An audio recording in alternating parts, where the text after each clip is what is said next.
Lifted Drinks. Join the party, skip the hangover. Created by hemp and cannabis lovers, Lifted is an amazing, tasty, non alcoholic beverage created to improve any evening in or weekend out. Lifted is 100% hemp cannabis, 100% consistent, 100% of the time. We could ship anywhere in the U.S. Just add ice or mix it with your favorite beverage. Check them out at lifteddrinks.com. That's LYFTED drinks.com. Enter in radio to get a 20% discount at checkout. You must be 21 or over to join the party and skip the hangover. You'll never be caught needing to replenish your stash again when you subscribe to Hemper's monthly smoking boxes. Hemper's hands down the best place to stock up on your smoking supplies no matter the occasion. Curated with innovative and hand-selected products to ensure you're getting the absolute highest quality accessories for your smoking experience. Hemper's monthly smoking subscription service provides $100 plus in value for only $40. There's also the convenient options to receive every month, quarterly, semi-annually, or annually. And right now, use promo code HEDGE10 to get started and receive 10% off Hemper's box or the XL box at hemper.com.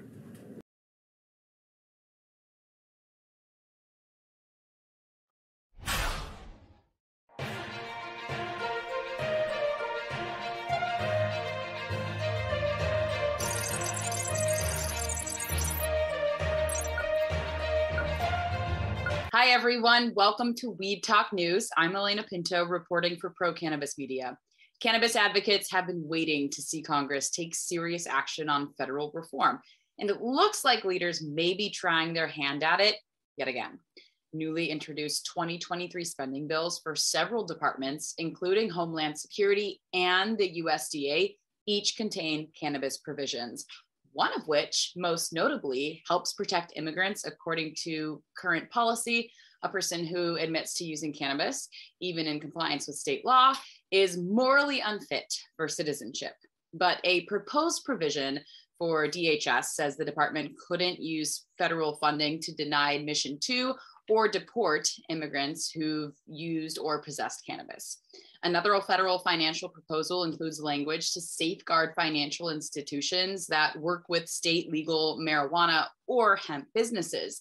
So hopefully we'll see more movement on Capitol Hill. And with that, let's check in with Vote Pro Podcast Phil Adams in Washington, D.C. this week. Phil Adams from Vote Pro Podcast, here with the Weed Talk News D.C. report. A candidate for the U.S. Senate is running on a Pot for Potholes initiative. Missouri Republican C.W. Gardner released a TV campaign commercial promoting a plan to federally legalize cannabis and earmark some of the tax revenue for repairing America's roads.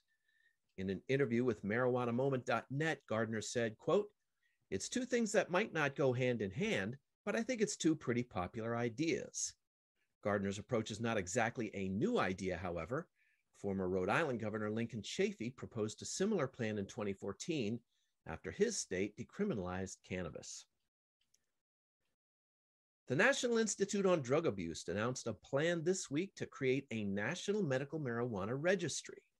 The registry would track purchasing and consumption patterns of cannabis patients along with their health outcomes.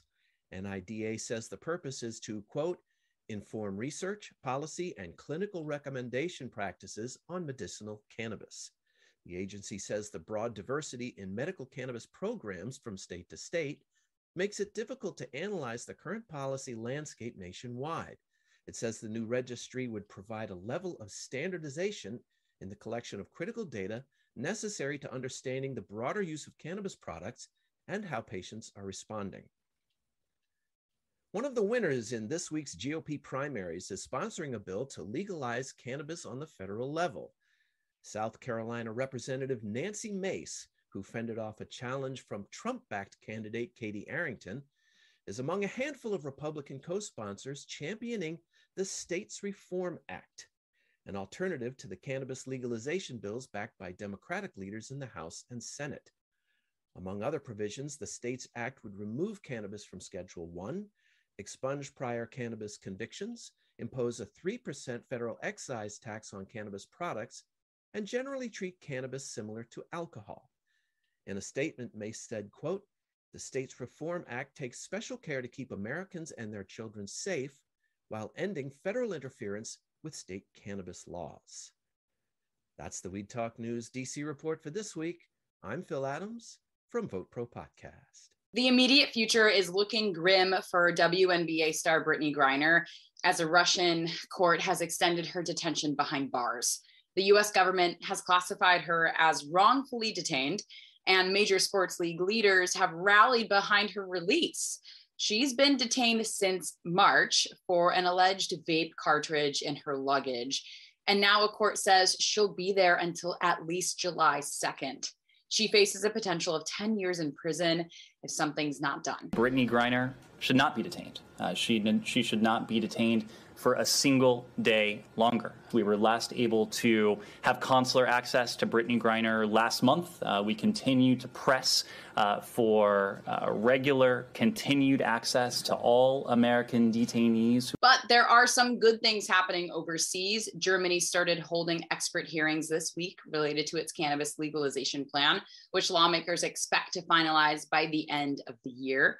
And meanwhile, Malta's first international cannabis exports are headed to Germany. The exports were shipped out of a city that's become the leading medical cannabis distributor in Europe. And government officials in Thailand have initiated a plan to give 1 million cannabis plants to citizens, distributing its first 100 seedlings just one day after legalizing cannabis cultivation and trade. Those are your international headlines this week. So now let's travel back to the States, specifically to Massachusetts, where we're checking out two award-winning entities this week, Smokehouse Barbecue and Bountiful Farms. Ron Marshalsea has that and more from Massachusetts. I'm Ron Marshalsea for Weed Talk News. This is the Massachusetts Cannabis Report. One development in a mature cannabis market is the emergence of the craft grower. That's defined as the smaller cultivator who can focus on quality, not mass quantities. The multi-state operators have taken their share of criticism from the emerging connoisseurs over craft growers, and one craft grower in Massachusetts is Bountiful Farms in Natick. PCM founder Jimmy Young took a trip down to their grow house in Lakeville for a little tour, and an announcement that the award-winning Smoke Shop Barbecue has teamed up with Bountiful Farms to create an infused barbecue sauce available at their Natick dispensary.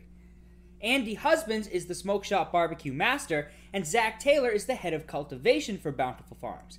He knows the challenges of commercial growing and competing with the big multi-state operators. So one of the things that makes commercial cannabis challenging is when you look at the British thermal units that are needed to cultivate cannabis, it's much different than when you go to an engineer, a typical mechanical engineer and say, my room is this many square feet, there's this many people that are occupy it. How you design that room is much different than you look at the British thermal units for plants themselves, as well as when you look at the carbon footprint of indoor cultivation. We tried to put, our best foot forward when it comes to sustainability, as well as, we're true passionate, cannabis cultivators. So, we trim everything by hand, and we put that, that handcraft touch and try to find that blend and that passion and, that complete perfect balance between art and science. You guys win contests. How important is it to have a first place, second place, first place up on the wall? I think it's incredibly important. I think that we're trying to play in different games, and the game that we're trying to play is quality over quantity, and that's what we care most about. And lastly, a Northeastern University survey of 88 communities found that Massachusetts cannabis companies have paid almost $53 million in impact fees to cities and towns in the state since adult use sales started in 2018. Kim Napoli, a longtime drug policy reform advocate and attorney for Vicente Cederberg, calls it essentially legalized bribery. And in an article published by MJ Biz Daily, she talked about how the impact fees are too vague for comfort. That's this week's Massachusetts Cannabis Report. For Weed Talk News, I'm Ron Marshalsea. Bay State Cannabis Report is supported by Holyoke Cannabis, Holyoke's finest cannabis recreational experience.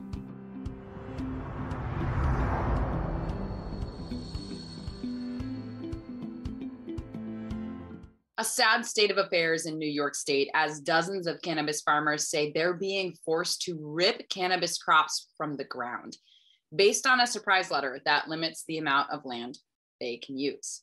Just a few months ago, state regulators were touting the idea of giving average farmers the budding opportunity to jump on board the state's new legal operating industry. But the new guidance from the Office of Cannabis Management tells growers they can use no more than 1.5 acres of land to cultivate, including paths and vegetating crops, which must be frustrating for farmers when you consider the fact that indoor and greenhouse growers in the state only have to count flowering plants toward their canopy count. Next door, though, in New Jersey, more retailers are opening up shop and customers are responding in a big way. So let's check in with Jill Goldsberry with this week's New Jersey report. Hello, everyone. I'm Jill Goldsberry in Jersey with the New Jersey Cannabis News for We Talk News. And tonight, in fact, the Garden State is hosting its very first Cannabis Awards Gala. Yes, in fact, New Jersey Cannabis Insider is hosting this very special event. It's the first ever Cannabis Awards Gala, celebrating the individuals and companies that have helped shape the industry. It's a formal affair at the Cataract Performing Arts Center. And from what we understand, it'll be unlike anything New Jersey has seen before in the cannabis space. So look out for more news on that. And in fact, Pro Cannabis Media has a little bit of the inside scoop on that. We've learned of the winner of the event's first award and who it goes to. So today we'd like to congratulate the inaugural winner of the 2022 Lifetime Achievement Award, which goes to Bill Caruso. Bill Caruso chairs the cannabis group for Archer and Greener PC. He also serves as managing director of Archer Public Affairs. And in fact, he was general counsel for the New Jersey Cannabis Association. So he's pretty well connected in the industry. And in fact, in 2020, he was part of the spearheading of the November 2020 ballot initiative to legalize cannabis for personal use. So he has definitely done quite a lot for the industry. So we want to congratulate you, Bill Caruso. And in other news, if you love gambling or just hitting the whole scene in Atlantic City, this one is for you. Atlantic City is poising itself to become the latest hub for cannabis on the East Coast. And that comes from Kashawn McKinley, the Director of Constituent Services and Special Projects for Atlantic City. So from what we understand, Atlantic City wants to use marijuana sales to increase tourism. And in fact, the city is in an impact zone, so which under the new state cannabis law gives it priority for certain cannabis licenses, plus resources and funding from the Cannabis Regulatory Commission. According to McKinley, the city of Atlantic City wants to use the new cannabis industry as an addition to what they already have to offer. So look out for that. It sounds like Atlantic City is the place to be this summer. I'm Jill Goldsberry in New Jersey with the New Jersey Report for Cannabis News, and that is it for us. Thanks. Panic in Pennsylvania. For the past 5 years, the state has had a contract with software builder MJ Freeway, making it the required vendor for medical cannabis operators. But that contract expired in April. And while MJ Freeway has been saying the contract is renewed, regulators say they're actually just looking into year-by-year extensions. So no company is locked into a multi-year contract again. Well, let's get more from the Keystone State this week. Here's Claudia Post.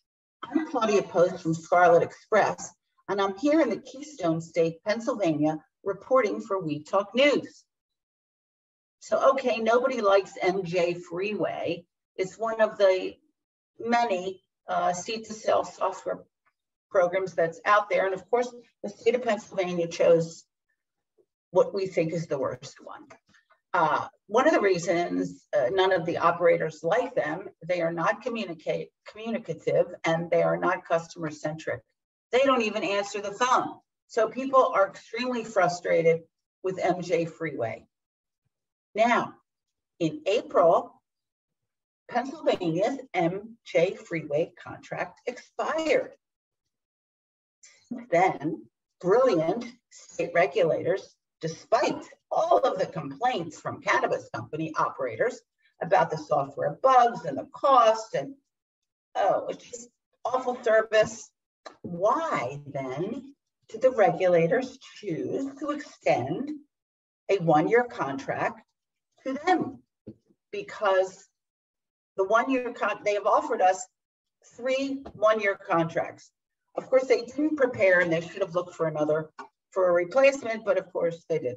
Meanwhile, MJ Freeway has told operators that the contract has been renewed and now is pressing operators into long-term, expensive tech support contracts. How ridiculously unfair.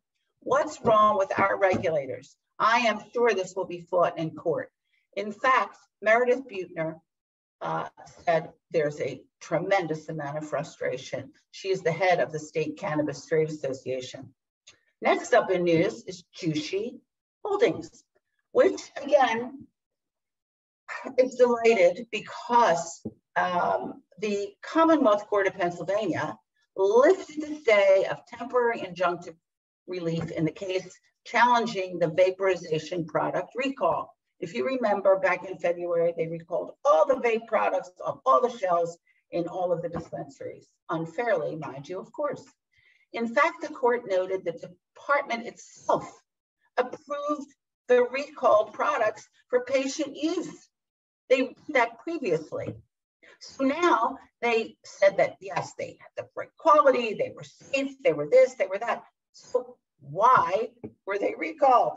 I don't get it. There was no proof or evidence of one single adverse event. I mean, okay, Pennsylvania. On Wednesday, a Commonwealth Court judge allowed Pennsylvania medical marijuana companies to resume selling vapes that were taken off the shelves in February. Jeez, wow, it just takes forever. Next up, Curaleaf celebrates the opening of a new dispensary right in Lancaster, Pennsylvania. This is the company's 5th new location to open within the Keystone State this year, expanding their retail presence to 17 locations in Pennsylvania and 134 nationwide, with more expansion planned in our lovely state. So that's a wrap from Pennsylvania. I'm Claudia Post from Scarlet Express, and I'll be back next week to talk about what's hot and what's not in Pennsylvania. So from We Talk News, have a fabulous week. A Missouri man running for U.S. Senate is taking his campaign tactics down a whole new path, combining cannabis with infrastructure improvements. When I get to Washington, D.C., I plan on introducing my Pot for Potholes legislation. Legalize marijuana at the federal level and take a portion of the tax money collected to bankroll research and development for pothole eradication. Candidate C.W. Gardner releasing this ad to encourage people to support him for the Show Me State Senate seat, saying he'll take cannabis policy straight to Capitol Hill. Brandon Jones has much more in this week's Missouri Report. Hey everybody, Brandon Jones again from Distribution Maven with the Missouri Cannabis Report for Weed Talk News. And that's right, C.W. Gardner is not really a very big hopeful for actually getting elected, but he did come up with a great tagline. It's called Pot for Potholes. So his actually agenda is to get federal legalization, which we all know is a little bit far-fetched to actually happen. But he thought that the actual money coming back from the taxes from federal legalization from marijuana or cannabis sales could help fund to fix all the streets in Missouri. And so we called it Pot for Potholes. Pretty catchy, but I doubt he's actually going to get elected. I just did want to talk about what happened here last week. Was absolutely outstanding. The Patients Out of Time event. It was where doctors and nurses can come get continued education credits to learn about the endocannabinoid system here in Kansas City. Some great speakers from all over the country and a couple from abroad. Dr. Uma from Harvard was absolutely amazing. Todd Scatini, a former West Point instructor, also had some amazing information to go with along with all the other speakers panels. I really want to thank April Hatch and Dolores Hablin for bringing that event to us. Kansas City was greatly in need. The benefit dinner was held at the Midland Theater. The senator from Kansas actually came and spoke, talking about how she's trying to get and was frustrated with cannabis not being passed in that state. She's very hard working to try to get on, so we're very excited for that. The event was only less than 2 miles away from the state line where, cannabis is still not allowed in Kansas at all. So a lot of education here in Kansas City. Very, very great for all the people that came here and brought the education and just awareness to our city. So thanks again for everybody from Patients Out of Time. Great, great event. My last story today is a little bit harsher. So we talked about how the licenses were getting passed out and we didn't know how some companies passed where others didn't. Well, 3 actual licenses were taken away and told that they need to be transferred by June 30th. So Archimedes Medical Holdings and Holistic Health Capital both have their facilities transferred by June 30th. Otherwise, DHSS is taking over. Evidently, there were some bad practices, not being kept clean, not keeping supervised, turning off their security cameras for periods of time. So they've got caught. Finally, at least we need to hope that they're actually doing some regulation here with the licenses. So thanks again. I'm Brandon Jones from Distribution Maven with the Missouri Cannabis Report for Weed Talk News. Have a great week, everybody. Stay medicated and educated. California hasn't exactly been the poster child for legal cannabis. In fact, what's happened in the Golden State is almost a perfect example of how not to go about legalization.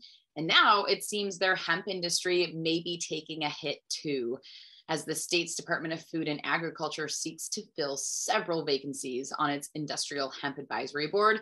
Christopher Smith has more on what's happening in California this week. Greetings from the center of the cannabis universe. I'm Christopher Smith. This is the California Roundup for Weed Talk News. First, congratulations to our Golden State Warriors for winning the NBA championship last night, 4-2, with three-point magician Steph Curry winning the MVP. I'm sorry, Jimmy, but your Celtics are going to have to wait another season to get up on the podium.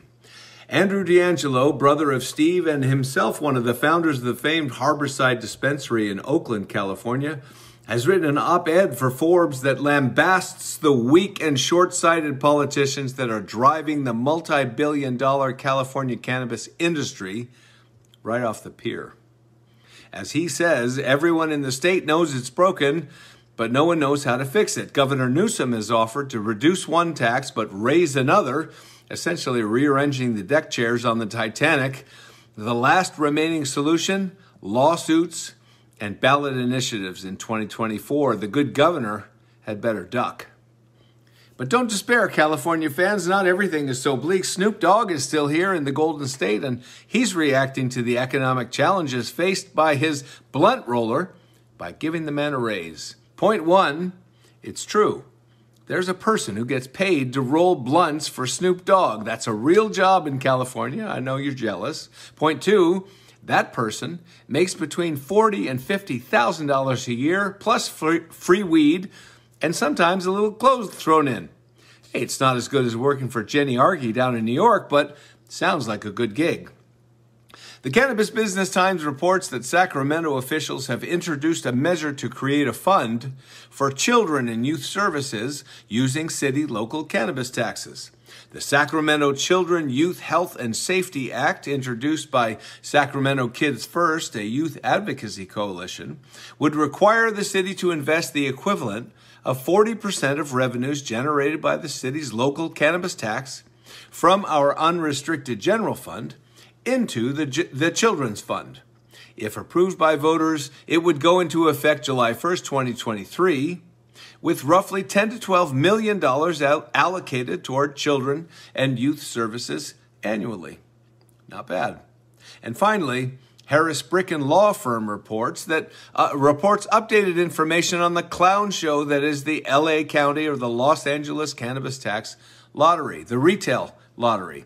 The Department of Cannabis Regulation, DCR, anticipates the lottery to occur in the winter of 2022, with the social equity verification applications due July 25th. So hurry up and get your applications in. The DCR will select 125 applicants for further processing, but losers will then be too late to apply for state licensing.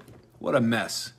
I'm Christopher Smith. I'm publisher of the American Cannabis Report, bringing you California's cannabis update for Weed Talk News. Cannabis cultivators in Washington state are adjusting to new pesticide rules, which we told you about last week.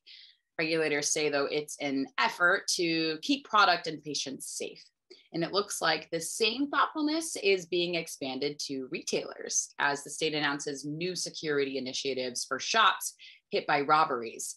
Josh Kincaid has the details from Washington State. I'm Josh Kincaid from the Talking Hedge with the Washington State Cannabis Report for Weed Talk News. State Liquor and Cannabis Board announces a free voluntary security assessment for pot shops. The Liquor and Cannabis Board announced that it contracted with security management firms to provide voluntary free of charge on-site security assessments of individual cannabis retailers. The move comes after Pot shops in Western Washington have seen a dramatic increase in armed robberies, some of them turning deadly, with almost 100 armed robberies for the year so far. Among the security services that are going to be provided, that includes working with retailers to assess security risks, as well as review criminal threats facing the retailer, evaluate and document present mitigations and suggest solutions for that implementation, and then provide retailers with a report of their findings. The impact for all of this is going to be the latest initiative by the LCB to help retailers protect themselves, their employees, and their customers from the spate of recent cannabis retail robberies in the Puget Sound corridor. Next week, you guys are going to find out more about the Washington State cannabis scene. But with that, we're going to have to roll this one up. I'm Josh Kincaid from the Talking Heads, reporting for Weed Talk News. Don't forget to like, share, and subscribe, or don't. And I'm out. Michigan may let 18-year-olds work with weed. This week, the Michigan House of Representatives Regulatory Reform Committee heard testimony about allowing people as young as 18 to work in the cannabis industry. Right now, you have to be 21 or older to work in cannabis, in alignment with the age restriction on consumption. But it sounds like some folks would like to see that changed. Michigan Normal Executive Director Rick Thompson has the rest of this week's Michigan Report. Hello again, everyone. This is the Michigan Report with Rick Thompson on Weed Talk News. Let's begin. I've called this the year of great reckoning in the cannabis industry, and that is proving to be true. A recent decision by Terrapin to significantly downsize their Michigan operations was a shock to many, as that multi-state operator was seen as insulated from the damage being done by fluctuating cannabis prices in Michigan. Recently, the hated cannabis company Skymint permanently shuttered their Bay City store, and the internet is full of buzz about other store closures for them and their recently acquired 315 cannabis chain. Certainly, the plunging price of retail cannabis has a lot to do with the success of retail and cultivation operations, but dried up sources of funding has inhibited construction and the launch of new buildings in Michigan. Many companies which relied on international investors are having a hard time paying their premiums to those money lenders, and their insatiable investor demands may drive them out of business. A red carpet premiere of the film The Sentence of Michael Thompson is scheduled for this Sunday in Flint at the newly renovated Capitol Theater. The film follows Michael's daughter, Rashonda, as she and others try to get Michael Thompson out of prison for cannabis-related crimes. You may remember Michael was the longest-serving nonviolent offender in Michigan history. His release was achieved through the combined efforts of Sean King, Montel Williams, the Cannabis Caucus of the Michigan Democratic Party, Last Prisoner Project, Michigan Cannabis Freedom Coalition, and others. The red carpet arrivals are scheduled for 3 p.m., and the film begins at 4. I'm told folks are flying in from all over to attend this event, and you can register on Eventbrite, and there's no charge at all to attend. Now, to work in the medical or adult use cannabis industry in Michigan, you must be at least 21 years of age. Is that limit outdated? A new proposal would lower the minimum age for work in the cannabis field from 21 to 18. House Bill 6061 received a committee hearing Tuesday, June 14th in the House Regulatory Reform Committee. The bill's sponsor is Democrat Kevin Coleman from Westland, who says it will allow people to jump right into the industry instead of waiting to achieve their dreams.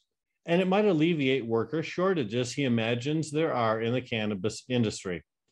Now, critics of the bill believe it's a blatant attempt to open up a cheaper labor pool so companies can charge less money for the same amount of work.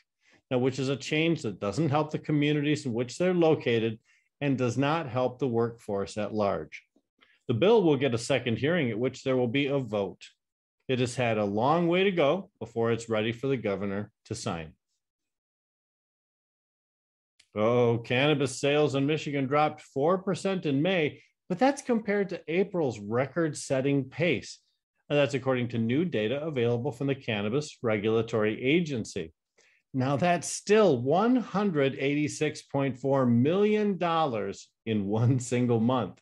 It goes on record as the state's second highest sales total ever.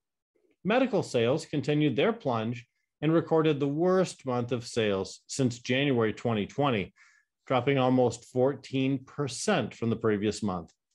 Adult use sales were off by nearly 3%, but are still up more than 50% from 1 year ago.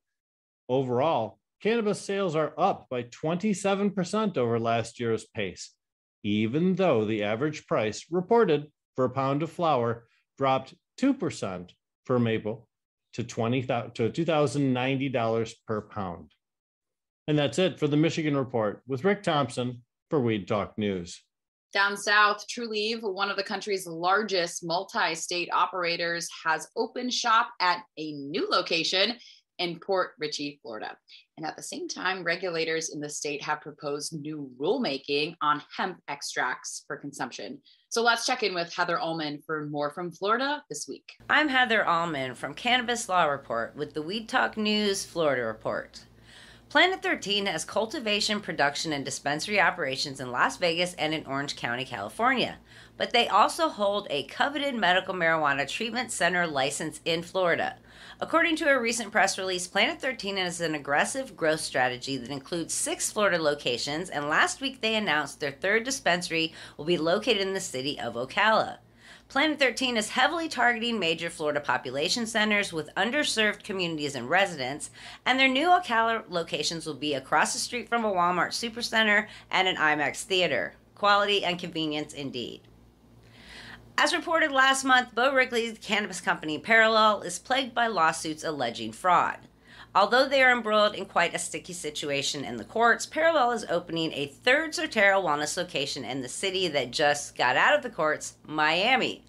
As we reported in late May, Miami officials finally voted 3-2 to award an operating license to the city's first medical cannabis dispensary, and the area has seen a rapid cannabis growth explosion since that decision. In order to meet the community's growing demand, Parallel recently announced the opening of the new Soterra Wellness Dispensary in Miami with easy access to I-95, making it their third location in the Magic City. The grand opening celebration and ribbon-cutting ceremony occurred on June 16th with the unveiling of a special art creation for Soterra by internationally known local artist Douglas Hoxema, aka Hoxo. The new Soterra dispensary is conveniently located among the suburbs of Kendall, Pinecrest, the Hammocks, and South Miami. In neighboring news, Alabama's medical cannabis market is expected to launch next spring, roughly 2 years after Governor Kay Ivey signed it into law in May of 2021. The Alabama Medical Cannabis Commission met on June 9th to discuss plans to develop regulations for the program, where they heard presentations from officials who now oversee the medical cannabis programs in Ohio and Louisiana. Cannabis Commission members will now submit proposed rules for publication on June 21st, kicking off a 35-day public comment period, after which the 14-member commission will hold a public hearing on July 14th. Their next official meeting to adopt the rules will follow on August 11th, and the final rules for Alabama will be published on August 31st. Alabama will ultimately license up to 12 cultivators, 4 processors, 4 dispensaries, and 5 vertically integrated businesses that can cultivate, process, transport, and sell medical cannabis at up to 5 dispensary locations.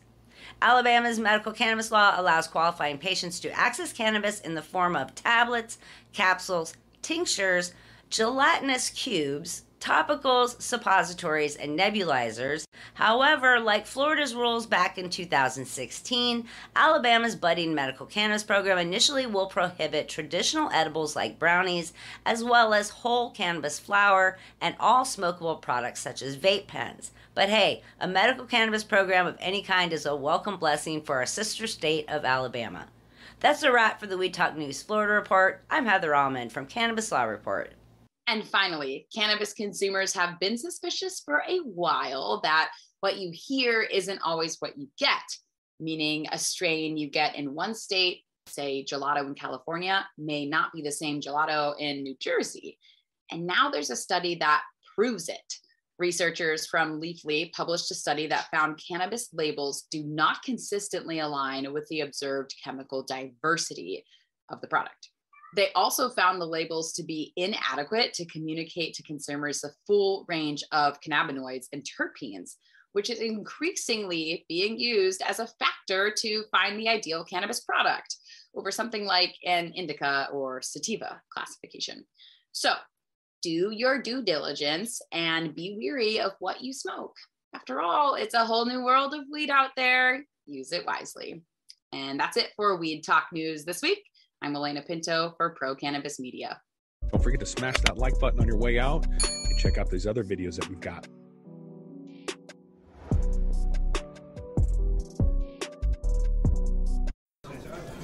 I'm Larry Michigan.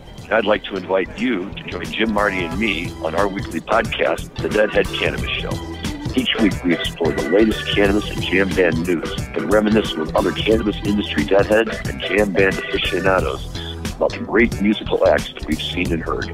Check out a new episode every Monday at mjbulls.com or wherever you listen to podcasts.